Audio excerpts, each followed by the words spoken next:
Chapter 2. Object of writing the work, incapacity and boldness in the undertaking, hot discussion, conferring significant and prophetic title of Hemad Panth, necessity of a Guru. In the last chapter, the author mentioned in the original Marathi book that he would state the reason that led him to undertake the work, and about the persons qualified to read the same, and such other points. Now, in this chapter, he narrates the same, the object of writing this work. In the first chapter, I described Sai Baba's miracle of checking and destroying the cholera epidemic by grinding wheat and throwing the flour on the outskirts of the village. I heard other miracles of Sai Baba, to my great delight, and this delight burst forth into this poetic work. I also thought that the description of these miracles of Sai Baba would be interesting and instructive to his devotees and would remove their sins, and so I began to write the sacred life and teachings of Sai Baba. The life of the saint is neither logical nor dialectical. It shows us the true and great path. Incapacity and boldness in undertaking the work. Hemad Panth thought that he was not a fit person to undertake the work. He said, I do not know the life of my intimate friend, nor do I know my own mind. Then how can I write the life of a saint and describe the nature of incarnations, which even the Vedas were unable to do? One must be a saint himself before he could know other saints. Otherwise, how can I describe their glory? To write the life of a saint is most difficult. One may as well be able to measure the depth of 7 seas or enclose the sky with cloth trappings. I knew this was the most venturous undertaking which might expose me to ridicule. I, therefore, invoked Sai Baba's grace. The premier poet, saint of Maharashtra, Sri Dhyaneshwar Maharaj, has stated that the Lord loves those who write the lives of saints. And the saints also have their own peculiar method of assigning the service, which the devotees long for. The saints inspire the work, the devotee become only an indirect cause or an instrument in achieving the end. For instance, in 1700 Shakha year, the poet Mahipati aspired to write the lives of saints. Saints inspired him and got the work done. So also in 1800 Shakha year, Das Ganu's service was accepted.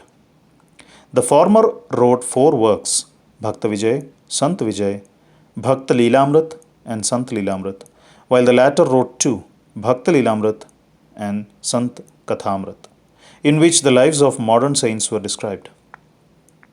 In chapter 31, 32, 33 of Bhakta Lilamrit and in chapter 57 of Sant Kathamrit, the life and teachings of Sai Baba are very well depicted. These have been separately published in Sai Leela magazine number 11 and 12, volume 17. The readers are advised to read these chapters. So also, Sai Baba's wonderful Leelas are described by Mrs. Savitri Bhai Raghunath Tendulkar of Bandra in a small book named Sri Sainath Bhajanmala. Das Ganu Maharaj also has composed various sweet poems on Sai Baba. A devotee named Amidas Bhavani Mehta has also published some stories of Sai Baba in Gujarati, some numbers of Sai Nath Prabha, a magazine published by Dakshina Bhiksha Sanstha of Shirdi, are also published. Then the question of objection comes in that while so many works regarding Sai Baba are extant, why should this Sai Satcharita be written, and where is its necessity? The answer is plain and simple. The life of Sai Baba is as wide and deep as the infinite ocean, and all can dive deep into the same and take out precious gems of knowledge and bhakti and distribute them among the aspiring people. The stories, parables, and teachings of Sai Baba are very wonderful. They will give peace and happiness to the people who are afflicted with sorrows and heavily loaded with miseries of this worldly existence, and also bestow knowledge and wisdom both in worldly and in spiritual domains. If these teachings of Sai Baba, which are as interesting and instructive as the Vedic lore, are listened to and meditated upon, the devotees will get what they long for, that is, union with Brahma, mastery in eightfold yoga, bliss of meditation, etc. So I thought that I should call these stories together and would be my best upasana. This collection would be most delightful to those simple souls whose eyes were not blessed with Sai Baba's darshan. So I set about collecting Sai Baba's teachings and expressions, the outcome of his boundless self realization. It was Sai Baba who inspired me in this matter. In fact, I surrendered my ego at his feet and thought that my path was clear and that he would make me quite happy here and in the next world. I could not myself ask Sai Baba to give me permission for this work, so I requested Mr. Madhavrao Deshpande, alias Shama, Baba's most intimate devotee, to speak to him for me. He pleaded my cause and said to Sai Baba, "This Anna Sahib wishes to write your biography. Don't say that you are a poor fakir, and there is no necessity to write it. But if you agree and help him, he will write, or rather, your grace will accomplish the work. Without your consent and blessing, nothing can be done successfully." When Sai Baba heard this request, he was moved and blessed me by giving me his Udi, sacred ash, and placing his boon bestowing hand on my head and had said, "Let him make a collection of stories and experiences. Keep notes and memos. I will help him. He is only an outward instrument. I should write my autobiography myself and satisfy the wishes of my devotees. He should get rid of his ego, surrender it at my feet. He who acts like this in life, him I help the most. What of my life stories? I serve him in his house in all possible ways. When his ego is completely annihilated and there is left no trace of it, I myself shall enter into him and shall myself write my own life. Hearing my stories and teachings will create faith in devotees' hearts, and they will easily get self realization and bliss. Let there be no insistence on establishing one's own view, no attempt to refute others' opinions, no discussion of pros and cons of any subject. Significance and prophetic title. The word discussion put me in mind of my promise to explain the story of my getting the title of Hemad Pant, and now I begin to relate the same. I was on close friendly terms with Kaka Sahib Dikshit and Nana Sahib Chandorkar. They pressed me to go to Shirdi and have Baba's darshan, and I promised them to do so. But something in the meanwhile turned up which prevented me from going to Shirdi. The son of a friend of mine at Lonavla fell ill. My friend tried all possible means, physical and spiritual, but the fever would not abate. At length, he got his guru to sit by the bedside of his son, but this too was of no avail. Hearing this, I thought, what was the utility of the guru if he could not save my friend's son? If the guru can't do anything for us, why should I go to Shirdi at all? Thinking this way, I postponed my Shirdi trip. But the inevitable must happen. And it happened in my case as follows. Mr. Nana Sahib Chandorkar, who was the divisional officer, was going on tour to Bassein. From Thana, he came to Dadar and was waiting for a train bound to Bassein. Meanwhile, a Bandra local turned up. He sat in it and came to Bandra and sent for me and took me to task for putting off my Shirdi trip. Nana's argument for my Shirdi trip was convincing and delightful, and so I decided to start for Shirdi the same night. I packed up my luggage and started for Shirdi. I planned to go to Dadar and from there to catch the train for Manmad, and so I booked myself for Dadar and sat in the train. While the train was to start, a Mohammedan came hastily to my compartment and seeing all my paraphernalia, asked me where I was bound to. I told him about my plan. He then suggested that I should go straight to Boribandar and not to wait at Dadar, as the Manmad mail did not stop at Dadar. If this little miracle or Leela had not happened, I would not have reached Shirdi next day, as settled, and many doubts would have assailed me. But that was not to be. As fortune favored me, I reached Shirdi the next day before 9 a.m., 9 or 10 a.m. Bhav Sahib, Kaka Dikshit, was waiting for me there. This was in 1910, when there was only one place, that is Satheswada, for lodging pilgrim devotees. After alighting from the Tanga, I was anxious to have darshan. When the great devotee Tate Sahib Nulkar returned from the masjid and said that Sai Baba was at the corner of the wada and that I should first get the preliminary darshan and then, after bath, see him at leisure. Hearing this, I ran and prostrated before Baba, and my joy knew no bounds.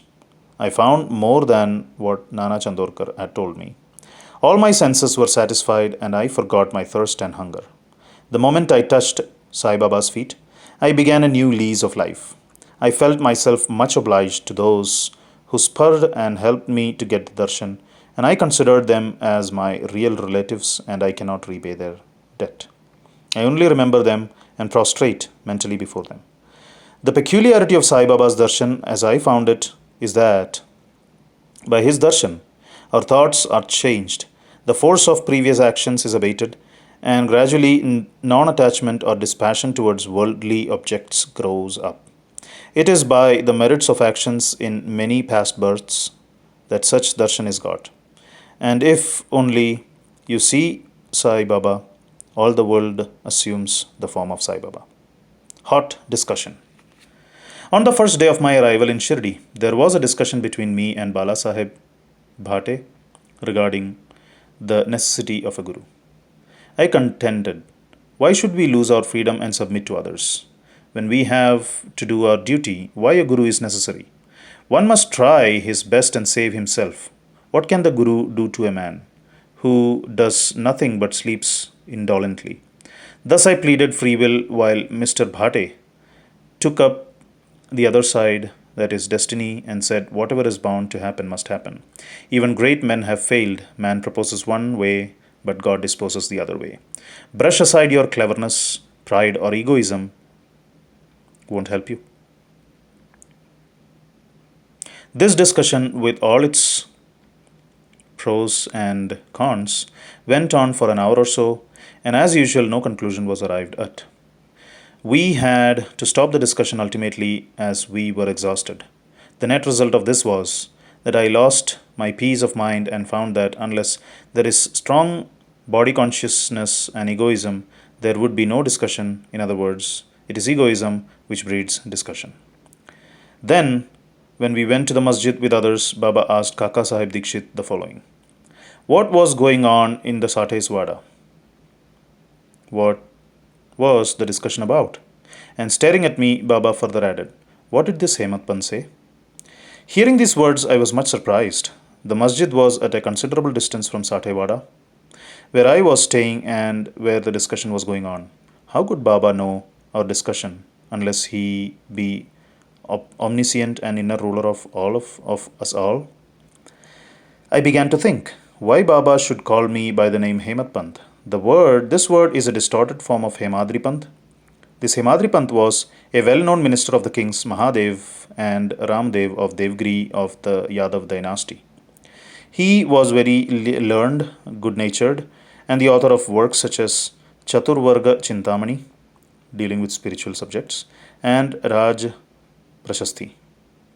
He invented and started new methods of accounts and was the originator of the Moody script, Marathi shorthand. But I was quite the opposite, an ignoramus and of mediocre intellect. So I could not understand why the name or title was conferred upon me. But thinking seriously upon it, I thought that the title was a dart to destroy my ego so that I should always remain meek and humble. It was also a compliment paid to me for the cleverness in the discussion. Looking into history, we think that Baba's word, calling Mr. Dabholkar by name Hemadri Pant, was significant and prophetic, as we find that he looked after the management of Sai Sansthan very intelligently, kept all the accounts properly, and was also the author of such a good work, Sai Satcharita, which deals with such important and spiritual subjects as dhyan, bhakti, dispassion, self surrender, and self realization. About the necessity of a guru. Hemad Pant has left no note, no memo about what Baba said regarding this subject. But Kaka Sahib Dikshit has published his notes regarding this matter. Next day, after Hemad Pant's meeting with Sai Baba, Kaka Sahib went to Baba and asked, Baba, where to go? Baba said, high up. Then the man said, where is the way? Baba said, there are many ways leading there. There is one way from here, Shirdi, also. The way is difficult. There are tigers and wolves in the jungle on the way.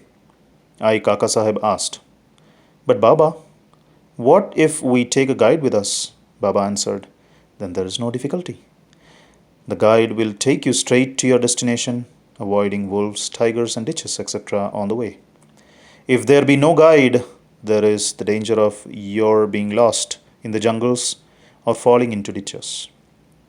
Mr. Dabholkar was present on this occasion, and he thought that this was the answer Baba gave to the question whether Guru was necessity. Guru was a necessity. Wide Sai Leela, Volume 1, Number 5, page 47. And he thereupon took the hint that no discussion whether man is free or bound is of any use in spiritual matters, but on the contrary, real Paramartha is possible only as a result of the teachings of the Guru, as is illustrated in this chapter of the original work in the instances of great avatars like Ram and Krishna, who had to submit themselves to their Gurus Vasishtha and Sandipani respectively, for getting self-realization, and that the only virtues necessary for such progress are faith and patience. Wide Satcharita, Sai Satcharita, Chapter 2, 190-192. Bow to Sri Sai, peace be to all.